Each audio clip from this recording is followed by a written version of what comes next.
If you would like to know how to place more than one sentiment onto a card and how to get more out of your word ties, then stay tuned and I will show you how.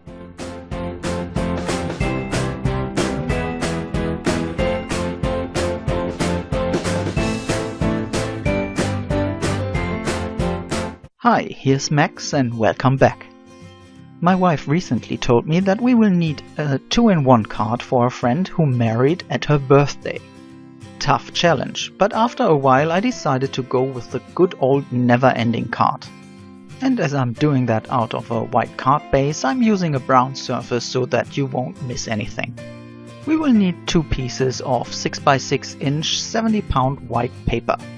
These I'm cutting in half so that we end up with 4 pieces that are 3x6 inch. Each of these I'm scoring at 1.5 inch from each side. And finally I'm taking 2 of them and score the short side at 1.5 inch as well, up to the previous score line. By using 2 pieces of post-it tape, I'm bringing them together again at the long side. We need to be extremely precise now to get a good result at the end. Then I'm putting glue onto the outer small squares at the corners. I'm using glossy accents for this because it's strong as well as quick, and I'm very impatient, to be honest. And then I'm adhering the other stripes horizontally onto the vertical pieces and let them dry for a while.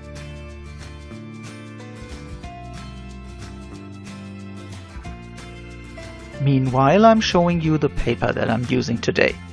These are flocked papers from the Creme stack by DCWV. You will need at least 7 different pieces of paper in various shapes to get a good result at the end. But no worries, you won't have to remember the shapes because you will see what you need while you are doing it. I only want to bring your attention to the T-shaped piece, which I will refer to later on. As soon as the card base is dry, I'm starting to fold the card from the inside to the outside and give the score lines a good crease. Now we can also remove the post-it tape as we will no longer need it. And again, folding out of the center and give it a good crease.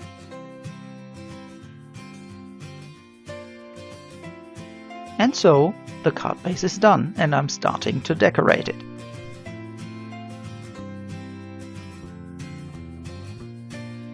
I'm starting with the side having the small little squares, and I am adhering the papers from the inside to the outside of the page.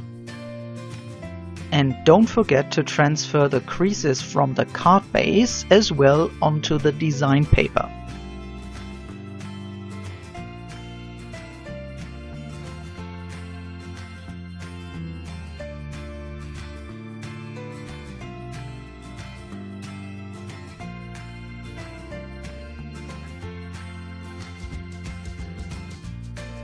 On the next page, I'm also starting with the inner papers, and then we will need the T-shaped pieces.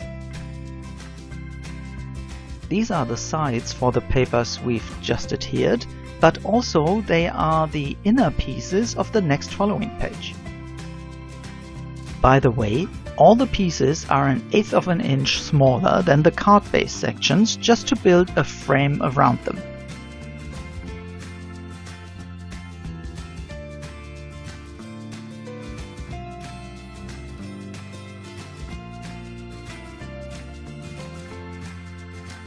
On the next side we again have 2 squares and 4 rectangles, and then we are ending up with 4 small little squares on the next page.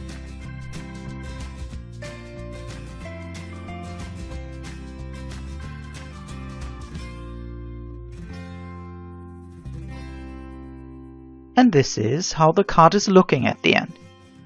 Most people are not aware of the fact that there are 2 different sides of this card. It really makes a difference if you take the front or the back side of this card to start folding.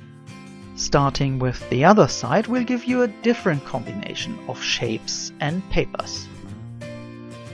For the birthday part of this card, I'm using these balloons from My Favorite Things, cutting it out of cardstock in 3 different colors. I'm going to dye the edges with vintage photo distressing to give them a little bit of dimension.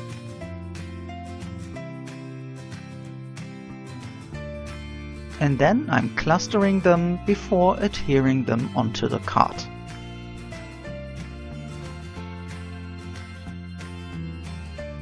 For the sentiment, I'm using the Celebrate Words by Sizzix and die cutting Happy Birthday out of silver cardstock.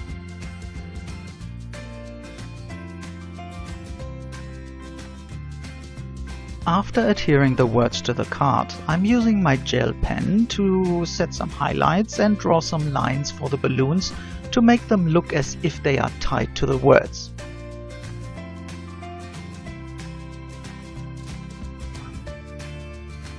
So let's move on to the next page.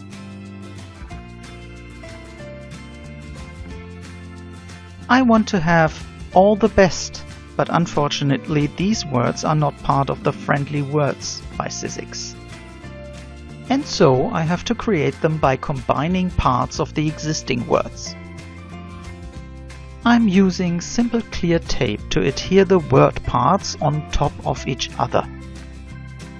It is essential here that the end of one letter and the start of the next one are overlapping each other. And then you simply cut both in one go with your craft knife. By this, both edges have the same cutting angle and perfectly match. After removing the excess pieces from above and underneath the letters, it is almost impossible to see the cut. Let's see again with the next one, which I'm building from the words truth and smile. Also here I'm adhering both parts on top of each other and cutting them in one go to create a perfect matching edge.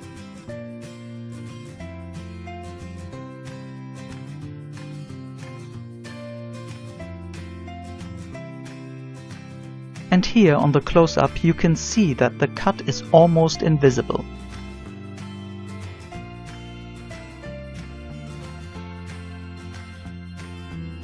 And for the word best, I'm using even 3 parts. However, it's worth it, as you can see here.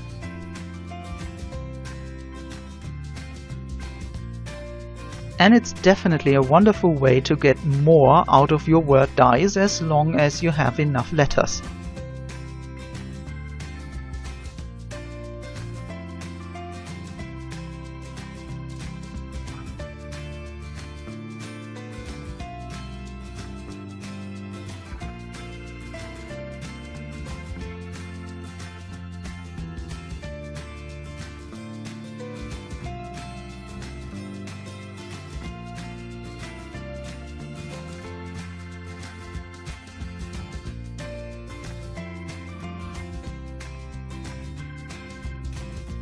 On the next page I'm even taking this to the extremes, as I have to create Mr. and Mrs.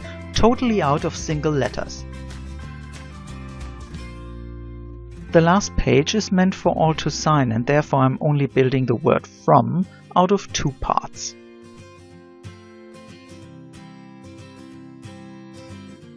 And this is the final look of the card.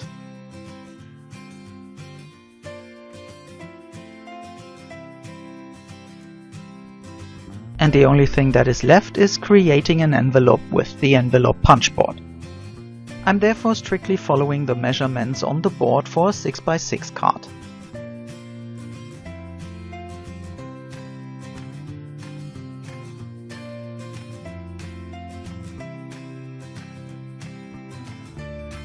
As a liner, I'm cutting another piece of design paper for the closing flap.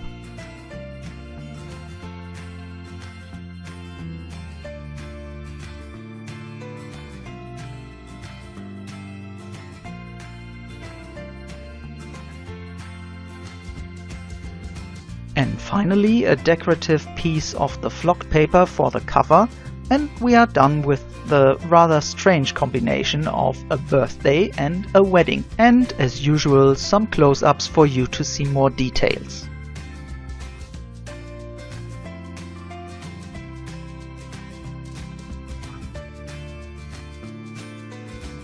And that's it for today. If you liked what you saw, then I would be happy to get a thumbs up, and please leave me a comment. If this is your first time here at Color Your Life, then I would love to have you subscribe, because every week you can see a new video here that hopefully inspires you to bring a little bit more color into your life. And if you are already interested in more, I have listed the 2 most recent card videos here. You can also find the links in the description box below this video or in the info card here on the page. So, I hope to have you back next time again. Take care and bye bye.